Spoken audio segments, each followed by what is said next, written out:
It's the Jackbox Party Pack 6, so we get a number of new games to play, as with every release of this collection of little games.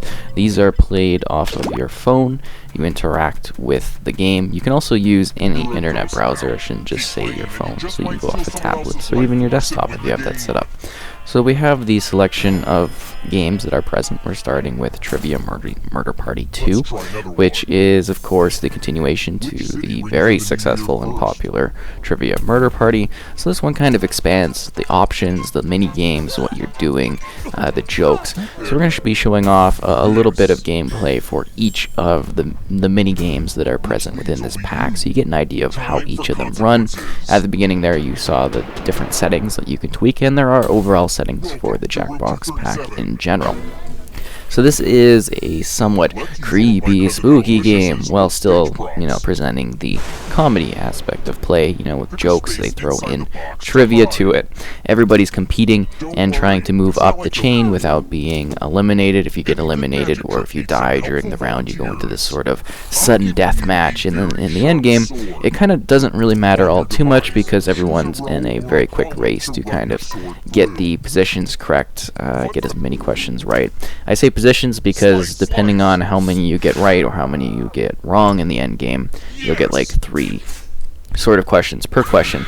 That will determine how far you move up, whether or not you stay in the same spot, who's catching up to you, and then there's a darkness that's rolling over too. So this one really is just kind of an expansion of the mode from the first time through. Wasn't huge on this particular one, but I know a lot of people that absolutely loved it, and I did enjoy playing it this time around, so I know that it is going to continue to be a popular thing and be a mode that a lot of people are going to enjoy. I think they did a pretty good job with it this time in terms of bringing it back, tweaking it, and enhancing the general package a little bit further than it was before. Now we move on to the next game. So this is Role Models, where you are picking what sort of roles people in your life play.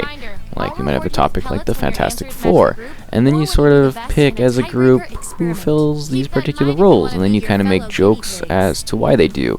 And then they use the science and your picking of your squad to basically select, some funny situations, reasons for certain things. And yeah, it's kind of a little bit of a weird game. It's a little funky. I don't mind it, yet I don't necessarily find it too hilarious. It was entertaining, that's for sure. I will also note that in general, the Jackbox pack allows options for you to get an audience in, whether that's somebody that's joining in progress in your local party environment, or if they are online, if you're streaming to people, because this is a popular package for people to stream. So this one, vibrant colors in this game, a neat setup, something that flows fairly well. It's not too long to play. It's an interesting experiment. I'm not necessarily sure that this one is going to, really be a breakout addition to the overall Jackbox package, but I say it's a serviceable entry within this package. Number 6, obviously. I've played all of them since it started, so it's actually been interesting to see the evolution between the different packages and how they add things or they return back and forth. And I think it's kind of neat that this one largely is new games that are all solid or alright. It's just the one returning, and then everything else is like a fresh take and a new concept that all works quite well. So this is just an interesting sort of ending, this one, and you seeing the votes. And while these don't show off the whole games, I hope that you do get a glimpse into what each of them kind of provides content-wise. So this is another one. We kind of start with the settings while I do, so that you get an idea what they are. This is Push the Button. I think this might be my favorite one in this package, and this is just due to the fact that this can be absolutely hilarious. It's a little bit harder to get into because you do need 4 players to get it going. The requirement for the other ones, sometimes 1 player, sometimes 3. 4 is a little bit more difficult, at least in my situation. But if you're at a party, it's not a big deal. So this one's really cool because you're trying to figure out who is an alien. So among you, there's an alien. And then they get slightly different questions, and then they can also like hack those questions so that they can change them so that one person that people are suspecting, might be human, might be alien, will kind of appear like an alien, so the alien can almost distract and put camouflage on someone else. And then you're going through these different rooms, kind of like testing out to figure out who's the alien. Then you're kind of blaming people, and the goal is to eject the alien out from the ship because you're in Cairo sleep and there's an alien that came on board. And, the alien's disguised as you, and you don't want to be with aliens because aliens are scary and they might eat you or something. And then it goes into this hilarious sort of situation where it's like, you gotta pick. You can push the button, and by pushing the button, you can, kind of claim. You gotta have a unanimous decision as to who you want to eject and stuff. But that's how the game kind of goes. It's like, did you figure out who the alien is? Or did you sadly push away somebody that you really cared about and was actually a human pal of yours?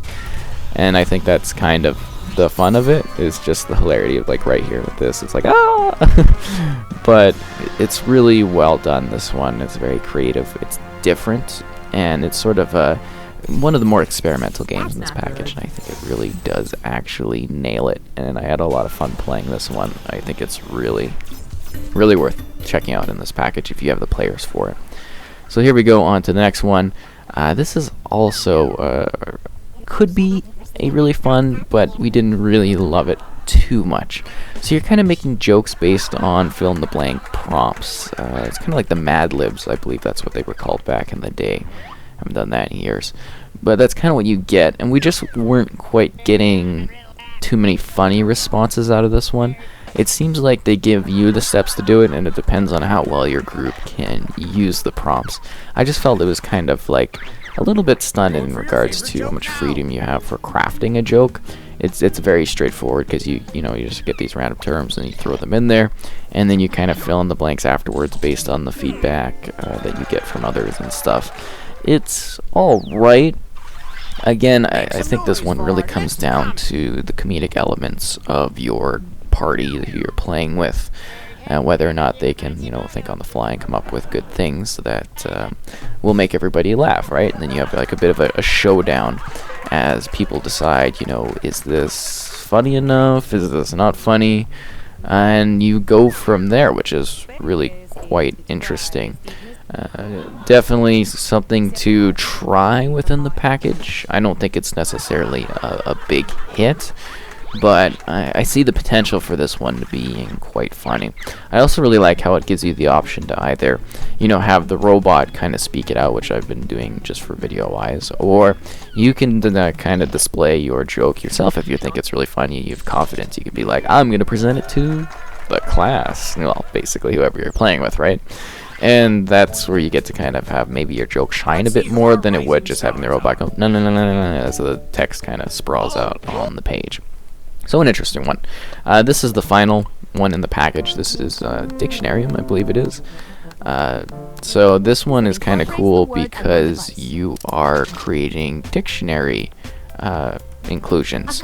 So you create they give you a word, and then you create the dictionary definition, and then you create a synonym, and then you have to use that word in a sentence, which is kind of cool. So you're creating new dictionary editions based off of funky words, which is alright. I quite like this one. I think there's a lot of potential for this. It really comes down to how funny your particular group is, again, because you can have some really funky, weird sayings and dictionary creations.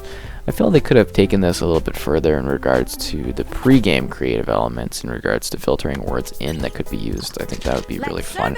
They do have a historic archive that you can go back to, so that's kind of neat.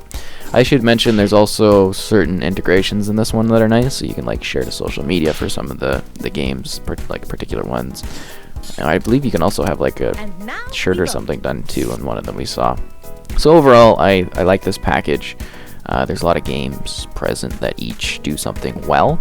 I didn't hate any of these, so that's good. They didn't feel too out of the box. I don't think they were necessarily all big hitters, but this is definitely a solid addition to the overall Jackbox collection. And yeah, I do suggest checking this out if you've enjoyed the past ones. It's definitely on brand. And they do a lot of new original content with this one, just with Trivia Murder Party that I know a lot of people love, being the sort of tentpole that gets people interested and involved in this one. So yeah, do enjoy it. I enjoyed the games. I think this gives a good showcase of what they are. And if you have any questions about any of the particular titles, I can go more in depth.